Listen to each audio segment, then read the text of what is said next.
This is episode 4 of the podcast, and we're going to be speaking to Richard about some of his personal encounters. But if any of you out there have got any encounters of your own, feel free to contact us at codesoftheparanormal@gmail.com or codesoftheunknown@gmail.com. All the links are going to be in the details of the podcast, like Facebook, YouTube, and Instagram. So we're going to be speaking to Richard just after this.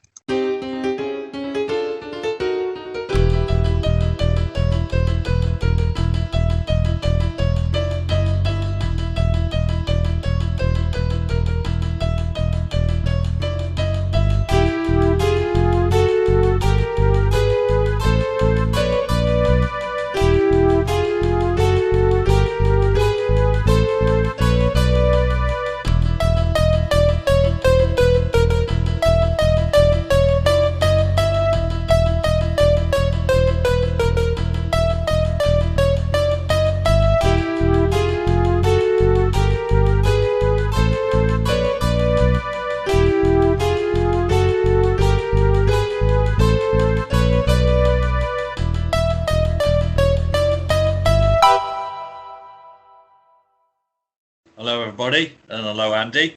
Hello.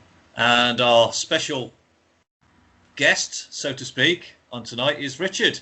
Thank you very much, guys. Hello Richard. Hello guys, good to be here. Hello. So do you want to tell everyone a little bit about yourself?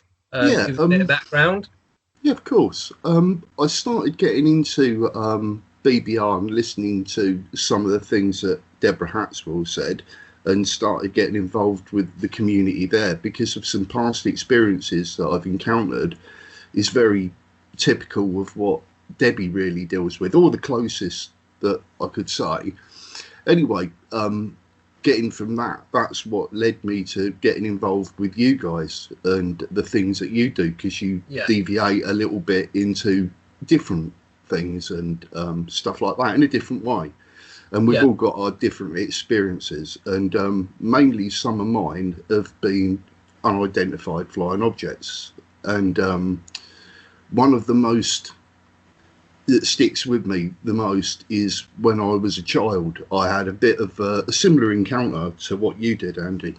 Yeah. That's why we're so... Yeah. What year was you born, Richard? 73, so same maybe 47. Me. Yeah, so Alan's it's very similar. Alan's the old one here. 1864 he was born. Yeah, thanks for that, mate. Good year, mate. No, but if you speak to Deborah, she'll tell you most people that encounter UFOs in that are born 1973. There's another year. There is another year, but I can't remember where it is. I'd have to speak to her to find out or look it up. But she's the best person to say. So I just wanted to I knew you was around my age, but I wasn't 100%. Yeah, so sorry. That's all right, mate. I was only about, I guess, about 4 or 5 years old, and basically my father was very much into aviation and planes and stuff like that. You could really probably call him a plane spotter. He loved watching planes go over and was able to identify them and like all of this. And of course, being my dad and him pointing out and getting binoculars out and saying what this was and that was, it sort of folded on to me, and I was always getting models of planes and everything. So this one day in particular, we was in the garden, and there was a typical meeting place in the garden where my parents used to go to discuss bits with the neighbours. And you know, we had good neighbours. We used to pass cakes over and all of that, and I was little and they loved me. And I was in my dad's arms, and my mum and dad was speaking to my next door neighbour about something to do with the garden and vegetables and all of this. And I was looking about because I was bored as being a 4-year-old kid listening to this mundane talk of vegetables and stuff, you know, like you do when you're a child. And I just started looking about, and out of nowhere I saw this look like an object in the sky. Now, being a kid, straight away I looked straight at it because I wanted to be able to identify the plane as like my dad does. You know? Monkey see, monkey do, I suppose. But so I'm looking at this object in the sky, wondering what it was and how strange it sort of looked, and trying to get my dad's attention to sort of say what's that. And of course he was in conversation, and I had to wait and stop being rude. So I kept watching this thing. It wasn't moving, it was completely stationary. Now as being a kid, I didn't know any different. I thought maybe it's an airship or something like that, because we had Carden hangars not too far away. Yeah. And after nagging my dad constantly, being like a kid, saying, you know, Dad, what's that? As though I can't identify it. Do you know what it is? And he looked round and he said, oh, let's have a look. And he looked. Then he looked again. He said, oh, that's a bit odd. Like that. And then it got my mum's attention. Then she started to look. Then my neighbour saw look. Said, what are you looking at? And my dad just said, oh, that strange aircraft there that's just not moving. And he kept watching it, and I remember it because he put me down. He goes, hold on a minute, boy, and he puts me down, and he moves over a little bit the other side of this tree to sort of get another look at it. And he looked at my mum, and mum looked at him, and she goes, oh, Roger, that's not right, is it? And he's going, no, I don't know what that is. And he picked me up again, and we both started looking at it. My neighbour started saying, what's that? And kept questioning my dad because he was meant to be the expert, but he had this massive confused look on his face. He couldn't identify it. Right. Now, what it was just a cylinder shape grey object in the sky, completely. Like the cigar shapes. The cigar shape, but it's more like a cylinder. Do you remember what time of day it was? I think it was. Yeah, it was daytime. It was the afternoon sometime. Yeah. But this object just stayed there in the sky, and as my dad was observing it and trying to get some sort of closure to what it was, and hopefully see this thing bank round or move forward or move away or something in the time scale that he should have done because of its visibility, it didn't. It just stayed there. And I'll never forget the confusion on my dad's face of trying to work out what this thing was, because it was in a weird angle that is impossible to be the airship as well, because it wasn't just sitting vertical or horizontal in the sky. It was at a strange angle, like a 35-degree angle or something. Yeah. So do you just want to explain to people where, because you said about the Cardington hangars? Yeah, it's in I know where they are, but Cardington in Bedfordshire, that is. Yeah, it's just off the A428, isn't it? You can see them for miles, massive green things. That's it. Yeah, they do a lot of filming in that there now, don't they? They did. I think they filmed some of the Batman movies. Yeah, and Batman stuff was like filmed there. Batman, is it Black Knight Returns? I think so. It was. Yeah. But sorry, go on. That's all right. Yeah, so this lasted for about 5 minutes of confusion, to the point that, you know, my mum said, look, come here, and got me and sort of got me by the hand and went indoors. My neighbour sort of went a bit, you know, like you do, so I can't, and then sort of went, oh, I've got things to do, and then shuffled off. And then my dad come in about 2 or 3 minutes later, as I remember, because I wanted to go back out and have a look, because I was fascinated just as much. It was just my parents acting like they were, and me being a child, and I've never seen them sort of act like that. So their curiosity sort of rubbed off to me. So I wanted to go back out, but my mum brought me inside and just said, oh, watch some TV, and probably, you know, said the flumps are on or something to get me excited. I put it on. That show. I know, Perkin rules. But anyway, I remember my dad coming in, he went to go for his binoculars, you see, and he was in quite a rush. And, you know, I wanted to go back out, but my mum sort of said, well, don't bother. And my dad went out there, and this thing just zipped off. As soon as he sort of got back, he just about got his binoculars, just about trying to work out where it was. The thing just zipped off. And I remember him coming back in and discussing it with my mum in the kitchen while I'm meant to be sitting watching, you know, Bagpuss or whatever it was on TV, and hearing all this thing, and like then palming me off as though I'm just 4 or 5 years old and not know any different. I was desperate to go back out.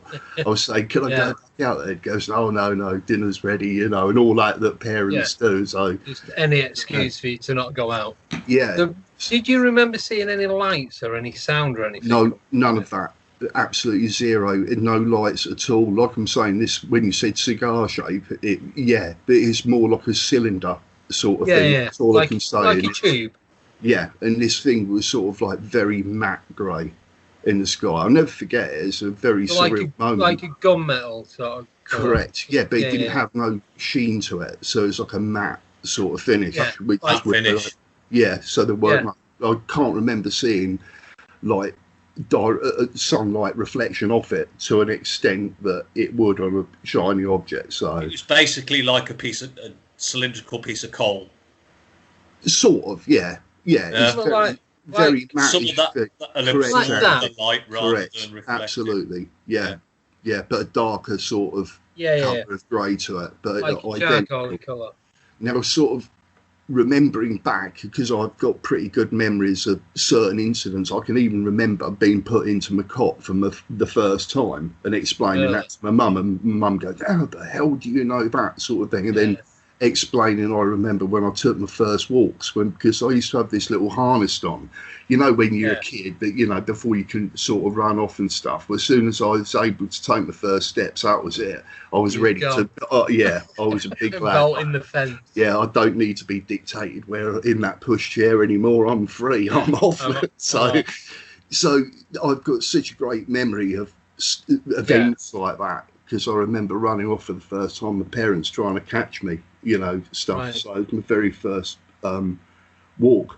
So this whole incident really stirred up quite a bit in the family, because my dad really, from that moment onwards, was so confused over what that was. What it was. Yeah, and he even tried to go down the pub a few days later and start asking, because where this thing was sort of over, as a guesstimate of how far away that it was, I would say it was hovering over the village that was the next village, so about a mile away, not a real long way. What was the next village, if you don't mind saying? Wootton in. Right, yeah. So, and it looked to be just on the outskirts of Wootton, sitting in the sky, and I wouldn't like to guess how high it was in the sky. It wasn't massively high. It was, oh God, but let's have a guess. Maybe 3,000 foot or something like that. It wasn't majorly high. Do you see what I mean? So, so sort of Cessna level. Sorry? Cessna's, that sort of range. Yeah. How big do you think it was? Could you give a guess? Very hard to guess, but I would imagine, if I was to take a stab at it, about a bus and a half. Say one of the, not double decker, single bus, and that and a half. But so you're looking about 70, 80 foot long? Yeah, maybe. But half the width. It didn't look like it was chunky or anything. It looked like it was a streamline. As big as a humpback whale. Well, yeah. It's not even a sky whale. Yeah. Well, if you stick it in the sky, it will be a humpback sky whale then, won't it? Yeah. But yeah, that was one of the first things that happened, and I never got closure to, and obviously there was witnesses as well there, and it was absolutely 100% not an aircraft, you know, whether I saw it on my own, but there's, you know, my dad absolutely confirming that, and he was very into his aircraft. So but I've seen quite a few more. Another incident just at the top of my head. Do you remember when we had that Icelandic ash cloud that went over? I got stuck in Denmark because of that. Correct. They grounded all the aircraft, didn't they, mate? So 2009 or something like that, or something like that. Something like that, wasn't it? Yeah. Correct. Now, I was outside the place where I was at in the car park having a sneaky cigarette, because my son was indoors and I never smoked in the house around him. So I went outside and I was smoking the cigarette, and it was all so peaceful. And it was about the third day of the grounding of all the aircraft. And I'm sitting there and I've got fields upon fields. It's absolutely beautiful with no light pollution. It was just a pleasure to go out there and have a cigarette, because the stars would all be out and everything. Yeah. I'm sitting there and I'm halfway through this cigarette thinking I'll dob it out and go see if my son's okay. And I noticed this green light in the sky, and it wasn't blinking. There was no sort of pulsating sort of light, and it was moving across really slowly. Okay, then it started to speed up, but then I watched it shoot across the sky. A bit dropped off the bottom of that, run alongside it, and then sort of joined up underneath it, and then it shot off at a different angle. I'm sitting there with my fag going, what colour was that? Green, a beautiful green. Does it look like a luminous? No, it's I've got something. All right, it's just because one of the encounters that I had something similar happen. Well, it was bright green, if that means luminous. No. It was. No, it's only on the last podcast that we did, the one with Danny. I think I mentioned it on there. So I don't mean to jump in on your story, but the one I see, and I was driving northbound on the M1. I was coming off of Newport Pagnell, and over to my right, I could see like it wasn't round, it was like going into like a teardrop shape, but squashed up a bit, and it was like dropping balls, but they'd go fast and then they'd slow down, but then they'd vanish behind the tree line. Okay. Now, at first I thought it could have been skydivers, because a lot of them have flares when they drop it, because this was like early evening. So, not as dark as it is now. It's just coming. The sun was just setting.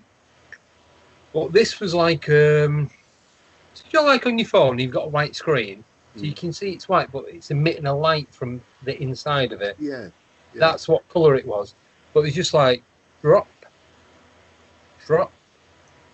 and I could see about 5 of them. But as I was coming up, I did try driving round to go and see, but as I come round, I couldn't see it because of all the trees and hills and buildings and that. Yeah, that was roughly 2015, 2016. That was the only reason why I asked you what colour it was. Yeah. That's very spooky. Yeah, it's the same this was colour just as dropping down, and then it glide down and then get slower and slower. So it wasn't even, if it was like someone parachuting, they'd be spiraling. Because you don't. Yeah, that's right. Parachutes don't just drop straight down unless it doesn't work. Wow. So this was just going down in a straight, and it was one after the other, about a 2-second gap between each one.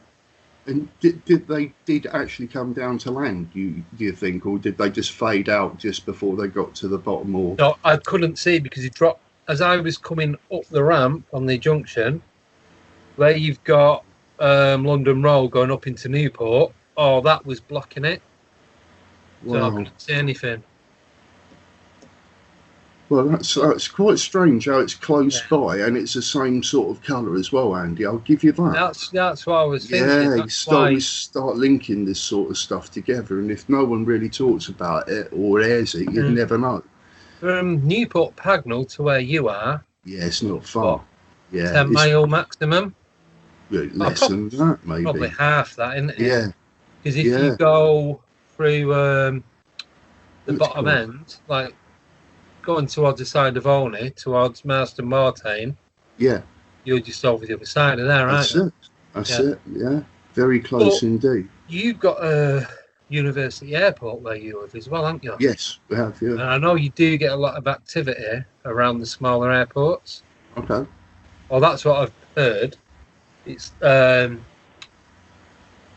with UFOs and that. I wasn't actually at the same place that I am now as where I had this UFO experience with the green light. That was a different place. But then again, Andy, that wasn't a million miles away. Do you know what I mean? It was only about it's only about 3 miles, outwards. So it's only about 3 miles away from where I am here. Still within throwing distance. The thing is, though, buddy, it's absolutely no way that it was an aeroplane, because I actually went on one of them websites where you can track the aircraft and everything, because I was in two minds about, whether it was something that was at a low altitude, like a little prop plane or something that could get away with the regulations and fly. It wasn't. There was no way that anything can be bright green going across the sky and then get faster, then something dropped off the bottom of it, runs side by side and then joins up into it and then shoots off at an angle. And that's what sort of got me. And I'm sitting there going, of all the things to see, and no one's here to witness that.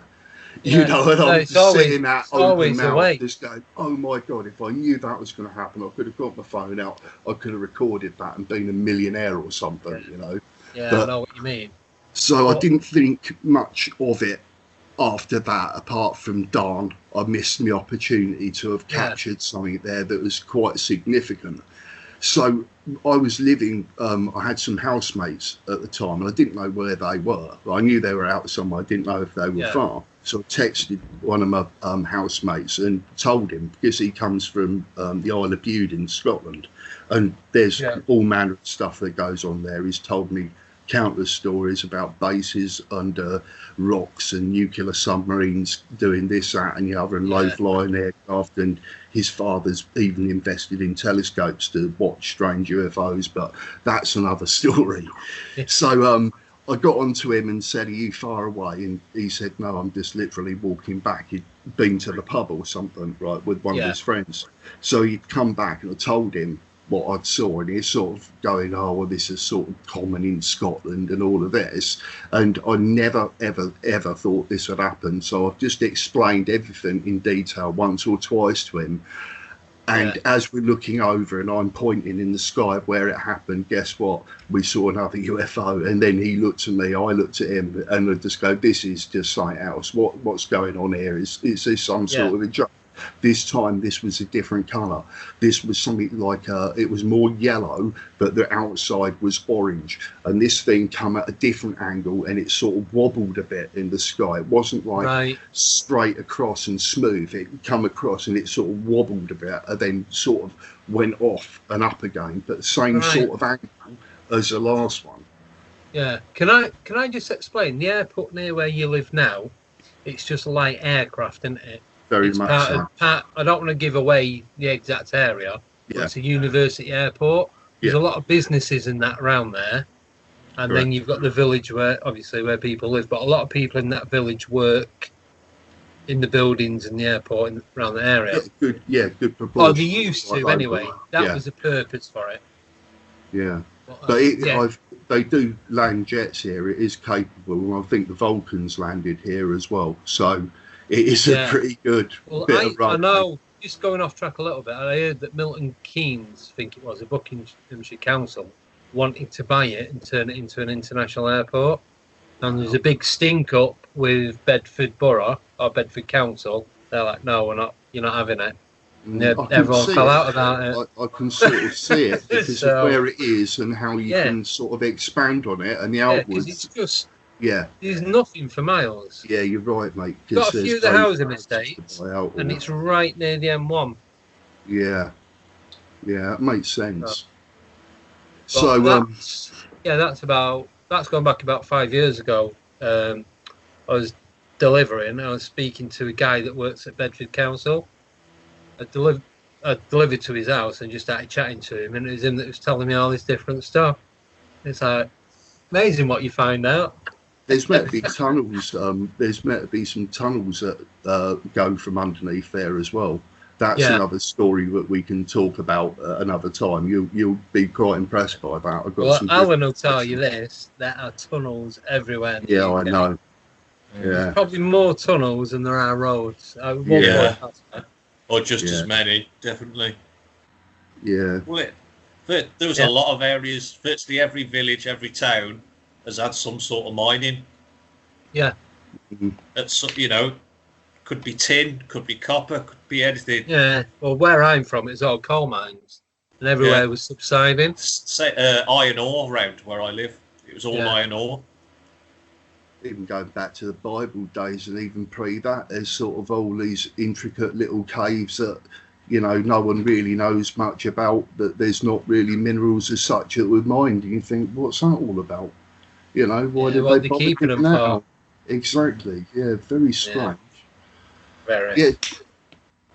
So as you can sort of see, I've had a few sort of experiences with these weird bits and bobs, and that sort of set off a bit of succession of events, really, because after sort of all of that and that period of when I was a kid, and then sort of in year what did we say? Was it 2010 or something? When the Ashwell was 2009. About 2000. Yeah, I remember. I think it was the year after I moved down here. I moved down here in 2008. Sorry, I'm just getting comfy. That's all right. Aching.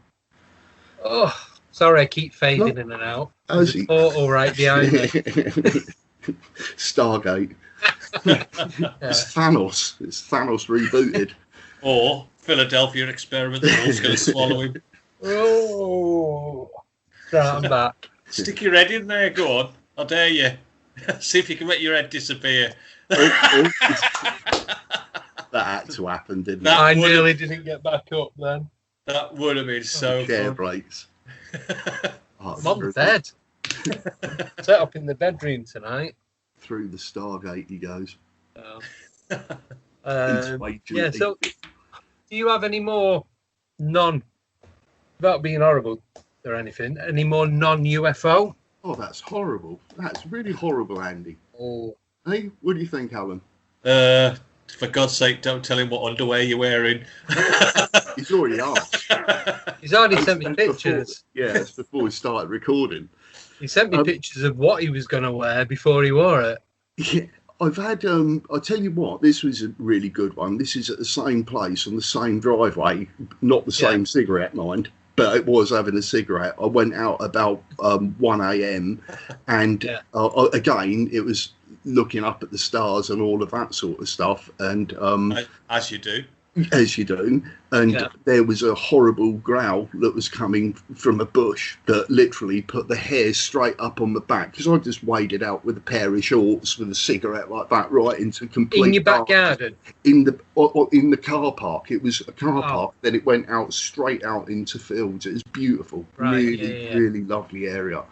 And at night you could hear a pin drop, and it was just the best thing ever to go out and have a fag and stargaze with no light pollution and not hearing anyone. It's the best thing in the world. And I just strolled out like I usually do out the back door without a care in the world, with a cigarette in my hand like that straight away. And no sooner I got about 5 foot out and I stopped just for a second or so, that's when it started. Immediately it was this guttural, chesty growl of the sort of thing that a dog will make just before it attacks, as though to say, I'm gonna bite you. Seriously. Do you think it was a dog? No, not at all, Andy. I promise you now, I'll take a lie detector on this, right? No, I don't think I'm been as scared as that day from hearing that in that situation. I don't think anything's compared to that since. That immediate thing of the immediate sort of thing of walking out without a care in the world, and then having this sort of sound just turn up just seconds later. Literally what I did is, as soon as I heard it, I thought I was hearing things, or it might have been coming from my stomach, even though that I was scared. What's happened? We're going on. Alan's putting his hand up. You have a raise hand button if you want to talk. Yeah, that's what we use it for. That's why it's flashing. Oh, I should have explained that at the beginning. Yeah, we should have really. Okay. Yeah, I was going to ask just a very quick question, Richard. Yeah, of course. The growl guttural sound, you can usually tell the size of the chest, can't you? Through the intensity, because you can feel it. Did it sound like something bigger than a human, basically, chest-wise? I've never heard anything quite like it in my life, and from after that event happened, I went online trying to find out badgers' sounds, foxes' sounds, what they sound like when they're mating, what they sound like when they're fighting, what they sound like when they're aggressive, all manner of stuff to put my finger on what possibly this could be, right? And none of it sounded similar. The only thing that sounded similar to that, believe it or not, was like a lion. You know, that sort of like, sort of, they make a vibration. All chesty, low, deep growl, as though you could almost feel the bass in its sort of warning. And all the hairs went up on my body and my spine. It's like a jolt with electricity goes up the back of your head, where you know that's danger and you've got to get out of there. And I promise you, lads, I just turned and bolted straight for the back door so quickly, right? And as I went through the back door, I had 2 bits of reinforced glass either side, bottom and the top of this thing there. I shut that door so hard, I just missed skimming my fingers, and held the door as though I thought this thing was coming straight for me, as though that noise was not a normal noise to hear, and how close it was and where it was just unbelievable. Now, how long ago How long ago was this? This has got to be 2001 now, 2021 now. That's got to be 2009, 2010, around the same sort of time again. Do you reckon them? What time of day was it? This is about 1 a.m., 12:30, 1 a.m. I guess this was a final cigarette before bedtime, and it was like a Junie sort of time as well. So it was, again, I walked out with like topless and a pair of shorts and a pair of flip flops just to have my final cigarette before I was going to bed. So, with you saying it happened around the same time, do you think, any way or possible, that any of these are related or connected? I keep saying related, and I mean connected. Not to the UFOs, no. I don't, and the reason being is because this property that I lived at was part of a farm, and I used to speak to the farmers about certain things that went on. Now this is another story. They had loads of things that they saw on literally a weekly sort of occurrence, and they wasn't the sort of people to talk about stuff like that. So no one's really asked them the question of that. They just go home, have a few drinks, never talk about these sort of taboo things, or, if nothing was sort of done or nothing. They blamed foxes, but they've had quite a lot of mutilated sheep where the farmers couldn't work out what had happened, but they just write it off to animals. Do you still have contact with these people? No, I don't, unfortunately, no. Damn. That would have been a good one. Yeah, I sort of. But you do know the area.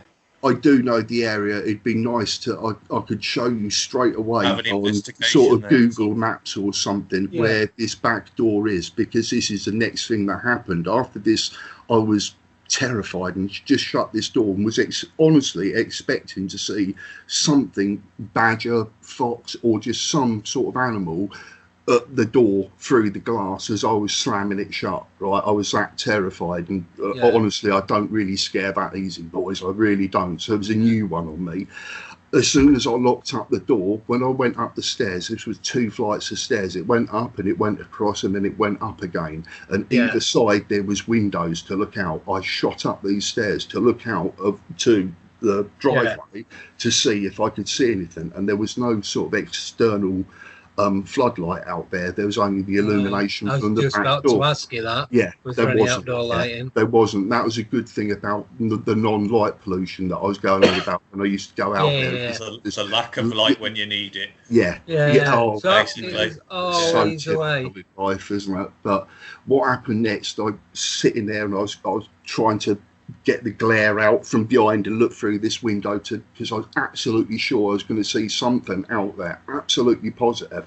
I was sitting there looking, then I went to the other window thinking, has it gone round where the cars are or something like that? Couldn't see anything. Scrambled back up the stairs, went to my bedroom, got a high power torch, right, back straight out the window, putting it out, trying to see everything. Couldn't see anything. Went round to my bedroom window, which looked straight across over the fields. It was a perfect sort of place, 2 windows either side. Opened the curtains, opened the window, done the whole check of the whole area. Couldn't see or nothing. Absolutely nothing. And that was within, I'd say, a minute and a half of that event happening and that door shutting, that I was sort of looking for it and getting the torch out and getting it before it could run off or whatever. Yeah, that's mad. Oh, right. Yeah, sorry. Just going to stop us there. Just going to have a quick break, and we'll be back in a couple of minutes. Now that you found us on our podcast, why don't you come and join us on Facebook? Like, join, follow, post, share, and hopefully enjoy. And go on to our YouTube channel called Codes of the Unknown. Like, subscribe, and ring the notifications bell. Now that you found us an app. So, you were saying about this growl that you heard outside and you legged it back and you're looking through the windows. Did you speak to anyone else about it? Anyone in the area? No, I didn't, apart from the landlord's son, which was about, I don't know, 2 or 3 months after the event, because he was a farmer and a labourer on the the farm and work the land. Yeah. And he said that he's got an abundance of strange things that had happened to him. I did sort of question him a bit, like what? And he said, oh, there's been all manner of sheep and weird stuff happened. I've seen some strange stuff in the sky and all of this. Yeah. But he didn't really elaborate, and he was a sort of guy that it was a bit awkward to talk to him about such taboo subjects as it is with some people. So yeah, I wished I would have pestered him a little bit more, but he was a bit of a difficult character to talk to. Yeah, he doesn't like sharing. Yeah, he didn't really want to, but he said what he had to do, and every time after he never mentioned it again. I didn't really want to push him. You do get that with a lot of people, though. Yeah. Definitely. So it's always... That's a shame. Oh, yeah. Yeah. I just wish it was me. I wish you was there, Alan. Really, at the time it happened. I wish someone shared that with me. I really, really do. Or if I got something, anything out of it. Or to it. I be an idiot. When I heard that growl where I used to live in Milton Keynes, it was outside the house. That was the same sort. It was like a It's like a breathing growl, and it lasted easily a minute. Yeah. But it was right underneath the bedroom window, and that was on the first floor. No way was I poking my head out that window. Yeah. Because I'd been coming back without it. Yeah. I'm telling you, just wasn't happening. So I couldn't ever see a fox acting like that. Usually a fox would be startled and just run. Badgers bark. I don't know if you know. They can bark like dogs. Whether they growl or not, I wouldn't know. They do growl, but you can tell that it is. I know. Yes, but I know badgers are vicious. Yeah. And they grow to what? They grow quite a large animal. I've seen them like running up the road at that when I used to do taxing. I was like out in the sticks, like 1-2 o'clock in the morning. Be running up like side of dry stone walls, and they're pretty bit about the size of I don't know, not as big as a Labrador. They're like a little Wolverine, aren't they? Really? Like a little black and white Wolverine, really powerful. They are quite shy, but I know if you corner it, it'll go for you. They're known to attack dogs and all that, and kill cats and everything. But whether could it growl as loud as what you're saying? See, I thought of all this as well. This was part of the research straight away after. It was immediate. It was like the very next day. I spent a good 3 or 4 hours going through different websites and YouTube videos, like going for all the different mannerisms and noises that they make at certain times of the year. Do you remember that barking that was happening, screeching outside yours while you was doing that with a live? See what I mean? And then I looked straight away and they said, after. That's right. If you come up to the bedroom window, you can see over the back of the fence. There's a busy road there. It links to the main roads in Northampton. So as you look up, you could see them scurrying off. There's two. But what I was going to say, did you get any eye shine? No, not at all. This was the thing that really gets me. Or anything, though, when I ran into the house and got the torch and was looking out of that little side window halfway up the stairs, analysing the whole car park, because I was absolutely adamant the thing was out there somewhere, whether it was just going to be round the fence line or close to the wall. I was expecting to see a shadow or something. I saw nothing. And that was the thing where I went to go and get the torch and then scanned the whole sort of field all the way round. And I kept there for a good 10 minutes or so, absolutely adamant I was going to see a little head poke out from somewhere. I could not get what that was to this day. Can I just ask one quick question before Alan does? Of course you can. Sorry, Mr. Betteridge. Were there many cars parked up in the parking area? About 3. So there's no way it could have hidden behind one of them? It could have. It could have. I'm not lying. There's 3 in a line. One that I couldn't see, which was my car, was parked the closest to a wall. Like I said, halfway up these stairs, you've got a window either side. It's really lovely staircase because it let all the light in. It was really nice. And then the other side, I can just about see the other 2 cars. So realistically, it could have been hiding down the side of my car or the side of the other car.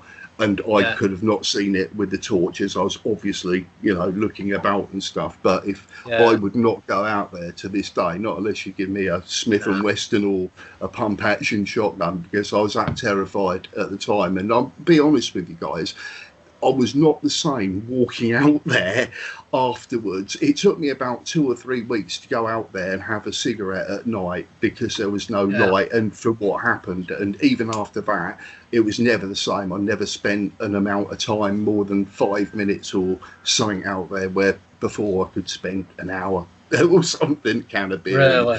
Yeah, it was never the same after that. I just didn't trust Unless that. your name's Card Allen and he'd be out there every minute of the night waiting.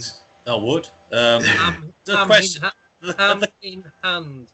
Yeah, that was a bit of a tongue. With the car park, was there anything fencing in the car park, if you know what I mean? Was there like a hedge, or is it? Yeah, it was a little fence, and it high? Was about 4.5 foot or something, so it's fairly high, enough to keep sheep and stuff like that, which was in the field at the time, but they were right the way. Quite a few acres. Oh, I'd say, it's a massive field. Goes it's on for really miles big. Around there. It's really big field.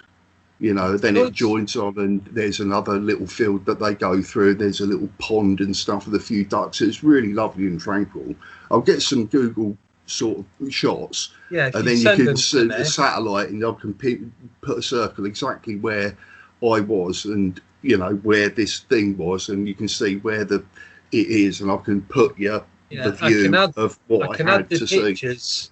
Sorry, I can add the pictures onto the podcast so people can see where you're talking about. Yeah. Do you think it possibly could have been a big cat? Yes, I do. Absolutely. Like I said to you, the closest thing that I got to hearing what it sounded like was like a lion.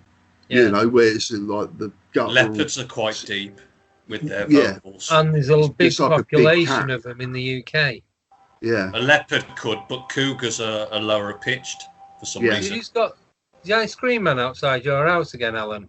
Ice cream man? No, I'm watching that nature relaxation 4K bloody 10-hour video things. Can you turn it down a little bit, please? I didn't think you could hear it. It sounds like an ice cream van. I know. Can you hear that? Is that better or what? You get me cider lolly while you're there. I was going to say, where do you live? It's like -2 outside, snowing, and there's an ice cream man coming round. Yeah, and now I'm at the tropics. I don't know where I am. That is a mystery. That is a mystery in itself. What was I going to say? Cool. So if I ask you a question, right, Richard? Say, can I just visually put you back there at that particular moment when you've just lit your fag? Yeah. I want you to close your eyes. You've lit your fag. Which direction was the sound coming from? And if you looked, what did it look like it was hiding behind? Like a... I couldn't see anything. I couldn't see any outline. You'd know what was in that area, though, wouldn't you? Yes. So you could probably guess where it was hiding. Yeah, this is straight away, like I said, behind a bush. And this was the only place, this is where the sound come from, and the only place it could have hidden. Because if it went the right-hand side of the bush, that was all fence, and then all fence the other side, and I could see clearly straight through it. And it was halfway up this fence was like a chick wire sort of stuff to keep the sheep from eating the other side of the grass and stuff like that. So as soon as was it as well? It was close. It was close, Alan. It was, God, I guess. 15 foot, I would say. Oh, that close? Yeah, absolutely. This is what I'm saying. When I run back to the house and I was so scared, I shut the door so quickly because I bet you guys have never even done this. Have you had to retreat so fast because you thought your life depends on the speed of your actions to get through a door? Just stay there. Thankfully get through a door as quick as possible in the quickest amount of time, to not open that door and then get it shut immediately afterwards. It's like, honestly, my fingers were so close to getting slammed in this door, and I was just absolutely locking it and then trying to look out of what it is, but be cautious to stay back because something could go through the glass. Even though it was reinforced glass, and I know that because I slammed the door too hard a few months before, and I had to replace the glass and get it all cut and put the putty in and tap the nails in. It's a right chore. So did you, the next day or any days after, did you go out and have a look at where? I did the very next day. Was there anything where you thought it was? No, there was no sort of immediate tracks or anything like that. And where this sort of bush is, there's usually a bit of unkept grass around it, if you understand what I mean. The sheep never usually go around it. Yeah. There was nothing really that stood out, but there was plenty of places in the grass. Not that I noticed, no. And my landlord come out, and I sort of tried to mention it to him, but as when he come over, because he knew that I was looking for something, because it was sort of hanging over the fence and stuff like that, and come over and made some small talk. So then I started going, shall I tell him, shall I? And I said, look, it's I heard this growling coming from here. And he goes, oh, it's probably a fox. You get an abundance of them and stuff like that. And just left it at that, really, and went to about. The megaphone. Yeah, I didn't want to sort of sit there and went, no, this sounded more like a lie. And he'd be going, you've been drinking, like, you know. So he was one of those very sort of people that don't really believe in anything that he can't explain, if you understand what I'm have a listen on YouTube for a leopard, see if it sounds the same as a leopard. I will do. I remember I spent 3 or 4 hours going through loads and loads of things, kind of go, damn, that weren't it, damn, that weren't it, and then going even over badgers and foxes from different websites to see if it sounds different, and then going on to maybe it's a deer or something. Do deers get aggressive with certain types? I don't know. The books That's what I thought. If something's protecting its young, and I saw autumn, which I think it is. But in all honesty, I'd like to logically say in my head, if I had to be logical about something, right, even though I know this isn't the truth, I suppose it could be a badger. It's definitely not a fox or anything like that. I suppose it could be a badger that I startled just as much as it startled me. And being a blackish sort of colour, I didn't see it. And being small in this bush, and I didn't see it. And immediately, as soon as I startled it, it done that noise. But I'll never forget that noise. And like I said, I could never find the same noise until I heard like a lion sort of do it, and it was just like, whoa, it sounded more like a dinosaur-y sort of thing, like you'd imagine the stereotypical T-Rex would do on Jurassic Park. It was that basically sinister. A large predator growl. It was a sinister, bones rattle, horrible growl that was so aggressive that it done just. You can feel the vibration in your body. That's exactly what it was. And I can't see a badger doing that. No. But this is what I'm saying. I'm only going, if I was to logically try within these realms that we've got of working out physically what it could be, I suppose I'd lean more to a badger, as though that being a very aggressive, small little Wolverine mini bear, I suppose, compared to all the rest. They're not very deep. Because they're only a small animal, they haven't got chest capacity. But I wouldn't really want to get close to it. So at the minimum, it could be a leopard. At the minimum, cat, basically, at the minimum. But at the other end of the scale, it could be something much worse. Its growl probably was as bad as a bite. It was as bad as a bite. Listening to that growl, it was. I don't know the words. I'm lost for words to try and explain how bad that growl was and how frightened I was from the very time that I heard it go. So when I slammed that door shut, to thinking, what the hell was that, and trying to get some sort of closure on it by going, oh, well, it was only an angry fox or so, but nah, it didn't. Do you think, though, if it was a dog, domestic dog, it would show itself, wouldn't it? Dogs don't tend to hide. Well, unless it was behind a hedge. Do you know what? I'm really good with animals, right? Usually animals are very good at judging people, right? And obviously you get wild animals. You mean any harm and stuff like that. You know, if you sort of respected a bear or something like that and just put your hands up and sort of walked backwards and spoke calmly, you're more likely to get away than someone that screamed and run.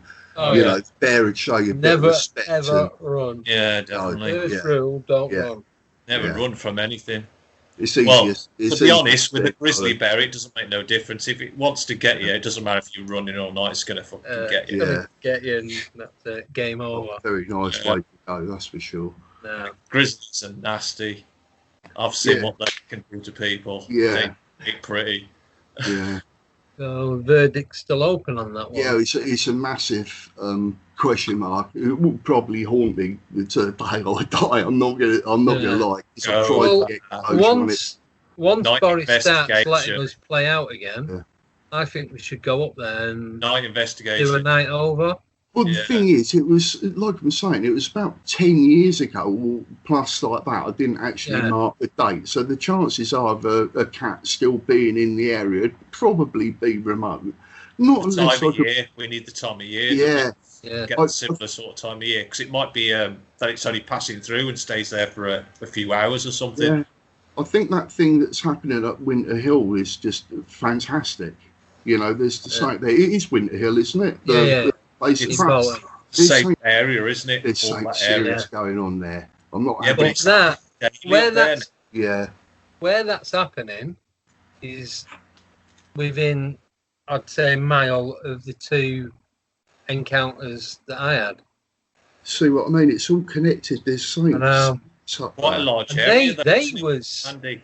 Hey? It's quite a large area, though, isn't it? Yeah, 97. So the first one, 97, 98, 99, 2000. So about 7 years apart. Right. So. You see, cats are very, very good animals for being, you know, sitting there looking at you, but you can't see them. You've all seen them things of the mountain lion sit on the mountain and go, can you spot him? And he's sitting there looking straight at you and you can't see him and you'd walk straight past him. I'd trip over it before I see you would. I'm not joking, you would. These are class animals at stealth. And usually cats are pretty good. They usually just clear off. They do their own thing, have a look, just look, check it out, and they'll slink off. In their genes and everything, isn't it? So much respect for cats. It's unbelievable. It's such great creatures. They really are. Being masters of camouflage to catch their prey. Yeah. Because their prey, evolutionary, tries to get faster, evolutionary, to get away from the predator. Yeah. So it's a game of cat and mouse, that type of thing. So another advantage for the big cat is camouflage, blend in with your background. Yeah. That's why they've all different patterns and that, and shades, and so they There's got to be an abundance of these wildcats everywhere. There is. There's so much evidence that doesn't really get investigated. It just goes unheard of. A sheep dies, it's usually thrown away, and another one takes its place, and hope it doesn't exist. There's no sort of. Did you hear what I said on the live stream on Friday? Probably not. It was. I read somewhere at some point last week. There's a woman. Doesn't matter who it was. She's a scientist, but a zoological. I can't remember her title. And she said there's a mass abundance of leopards living in the UK. Is at least 300. Yeah, I'm sure that's the amount. If not a little bit more, maybe pushing towards the 500. It might have been 300 pairs, but it was definitely. I remember reading 300 living wild in the UK. Should I say? Well, definitely. My son lives in Cornwall, and I've had to do the Cornwall run for quite a few years to go and see him. Yeah. Now, there's a bit that's I think it's Exeter. And then it veers off. You would know. You know your roads, Andy. I'm terrible with A this, A that, and 1, 2, 3. That's the only part of the UK I've only ever been to once. Oh, damn you! Right, I think it's the everywhere else except Deborah and Cornwall. It's literally. I've been there a few times. I must admit. I think it's Exeter. Then it branches off, and just as it goes on into the dual carriageway and stuff onto the major road, you get about 5 miles. Up, and it's a beautiful countryside. You can't help but just look around and just think how it is. It's stunning down there, and I love it. Absolutely love it. Why go abroad when you've got Cornwall? Absolutely. I've been once, and I was working. So That ruins it a bit, but at least you got to see a bit of it, because if it weren't working, you wouldn't have gone anywhere. So. Tree Row. That's right, yeah. That's what Red Roof. Red Roof, that was That's it. Went down to the there, little mine on the top did of the job. I was there half an hour, drive all the way back. Didn't even get a Cornish 68 mile an hour, limited van. You get a traditional Cornish pasty, Andy. At least you deserve that. Oh, we're going way down there. They're called Tatiogis there. Oh, are they? And see, that's what they call them, Tatiogis. They don't call them Cornish pasties there. Do they not? No. Well, I've never heard that before. I've ordered many Cornish. You ask a genuine Cornish person, they will tell you it's... Is that ye old Cornish? Is it? Do you think that's why the big cats go down there for the Cornish pasties? Oh, they do them properly, mate. Oh, trust me. Well, this I've had some of their proper those Tatiogis. Sorry, just bringing us back on track instead of talking about food. Well, this road, just as you get to Exeter and onto the main road, which I think is either the A30 or A303. It's one of the two. Like that, yeah, straight along them lines, right? I've even got it on Google Maps again. I'll do some research. I'll send it to you. And the reason why I looked over, because it's so beautiful, this field was on a gradient like this, and there was some sheep on this field, and I was just, as you do, I'm on a 5, 6, 7 hour drive, right? Looking, thinking, what a life that is, being a sheep on a field that it's on the piss, and thinking, what a horrible field. And then to the left of these sheep, there's about 4 or 5 of them standing on this hill, and to the left of it, I thought was a dog. Kept looking as I'm sort of driving past it. Big field, by the way. Looked again and thought, where's the owner of this sort of dog? Pretty obvious. Looked again. It was a black cat. And it had the sort of long tail, and that's a bit that done me, seeing the tail come up and long, and the way that that cats move, like they've got an attitude, like an ego.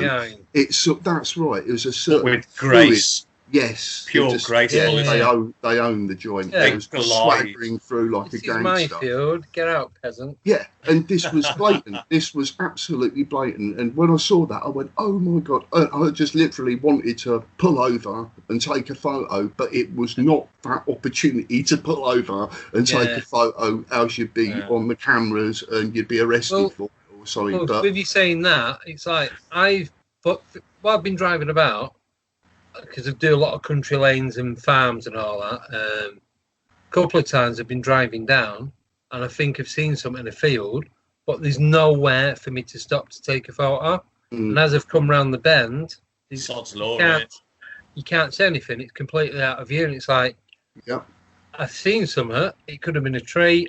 I don't know what it was, so I've just shit away. It's just lost and can't get that moment back.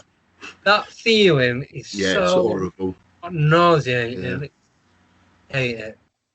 Got to live with the burden, haven't you? Not knowing what it could have been. Yeah, what I think we can do, we'll do a part 2 on this one as well, because we are running out of time. Or we can save it for the live feed on Friday. I don't mind, whichever's easier. Well, we can do it on Friday if you want. If you want to do the other stories. Okay, I've got and then we can still do a part 2 on this one as well. It is the A30, by the way. Is it? You see what I'm talking about? If you go on there, if you do, I know it's a bit difficult, but if you did a street view and you went forward about 3 or 4 miles, if you look to your right-hand side, so you're coming from Exeter, so you're going into Cornwall, huge open area. And then if you've done street view, you could actually see this sort of field. I'd done it because it was only in August that I had to go back to Cornwall, because unfortunately my son's grandfather died, and as I was going there, I went that way and I saw that field and I went, well, bloody hell, that was about 15 years ago. That was a field that I've always wanted to find. Sorry, don't mean to butt in. I'm just looking on the maps now. You've got Dartmoor National Park. Yeah, that's further up, isn't it? Between Exeter and Plymouth. Yeah. So as you come into Exeter, just under Oakenham, that's it. Whatever. It's Oakhampton, massive, isn't it? Massive area. But you've got Dartmoor God, look! I didn't realise it was that And then big. you've got Bodmin that joins onto that further down. You've got a huge area. Dartmoor is So I've got London in one corner and Dartmoor in the other. Dartmoor is at least 2/3 the size of the inside of the M25. Still Wow. got wild horses running around there and all of that. I've been to the New Forest, been there a few times and seen the horses and that. Didn't realise Dartmoor was that big. Yeah, it's massive. Where is Dartmoor? Bodmin's really Between big as well. Exeter and Plymouth. There's a big patch of green. Yeah, I've got Exeter and Plymouth. Where's Plymouth? So go to the coast from Exeter. Oh, yeah.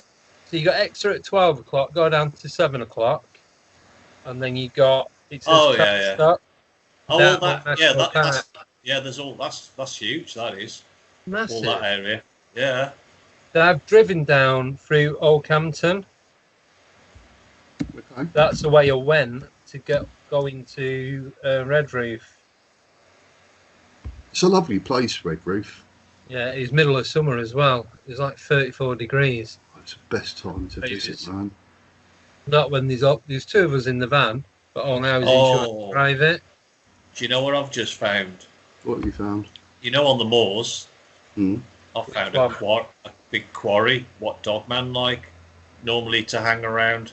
What moors? The same moors. What we was just on about. Dartford National Park. There's a big quarry there at the bottom on the left-hand side at 7 o'clock. Near Loverton. Cornwood, just up. No.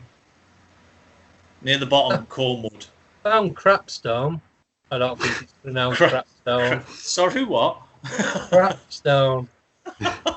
Crapstone. It'll be if you go, is crap. Right, okay. If you go north of Plymouth, by only a tiny amount, so you're at the bottom, and then look east. You got Buckland. Basically at the bottom of the moors, Yeah. Dart National Park. It's there. You zoom in enough, you can see the quarry. It's only small. Right. I've got it on. I've not got it on satellite view. That's why. What's it next to, Alan? Sorry, I missed that. Dartford Moor National Park. It's right on the edge of Dartford Moor National Park. Southeast, southwest. At the bottom, basically at the bottom, south. Yeah. Of the moors. Say it's 7 o'clock. The thing is, 6 and 7. There's hundreds of big cat sightings around there. That's where that black lion sighting was. It's water source, though, isn't it? What I'm going to do is try and find the video. I'm going to put it on the YouTube page. Yeah, that was phenomenal. Yeah. That thing. Right. Have you ever seen that, Richard? Sorry? Which video of that black lion running across the moors? No, I don't think I have, no. Absolutely phenomenal. You can see it. Yeah, I know. Language. Yeah. Yeah, you can tell it's definitely a lion running through there. Yeah. Big black mane and everything, but it's pure black. When was that video, guys? Was that quite old? Yeah, it's quite decent. I used to watch a program called Fact or Faked. Yeah, you said about this program. Yeah, and it was on there. Right, I'll see if I can dig it out and I'll stick it on the YouTube. Phenomenal thing. Page. Really is. Right, guys, I'm going to bring this to an end because we are going over time. So, thank you very much for coming on, Richard. Thank you, Alan, for co-hosting. Thank you, Ryan, for us not being able to get hold of you to come on for the second hour. Yeah, cheers, Ryan. I don't know what happened there. Yeah. We'll hold the fort. Showing he's online and he's just... I know. He's not on there. He's still on there. According to me, I've got Andy Booth, Richard, Ryan, and then obviously me, but he's obviously not here. I don't know. So anyway, you can follow us all on Facebook and YouTube. The links are going to be on there. So we've got a Facebook page, Facebook group, YouTube channel. We do a live stream. It's going to be every other Friday, starting this Friday. We have got others on there, but it's going to be fortnightly as of this week. other commitments, and that's it. So with some of the other stuff that Richard's got to tell us, they're going to be on the live stream. But this YouTube, I don't know what I'm talking about. This podcast isn't going to be, well, obviously it's recorded now, but it isn't going out until the 22nd of Feb. And then a week later it'll go on YouTube to get all the podcasters first chance to listen to it and hopefully enjoy it. So that's it. We're all done. So thanks again for you both coming on. And thank you, listeners. And I hope you enjoyed the show. And we'll see you all soon. It's a good night from me. Good night from me. And it's good night from them.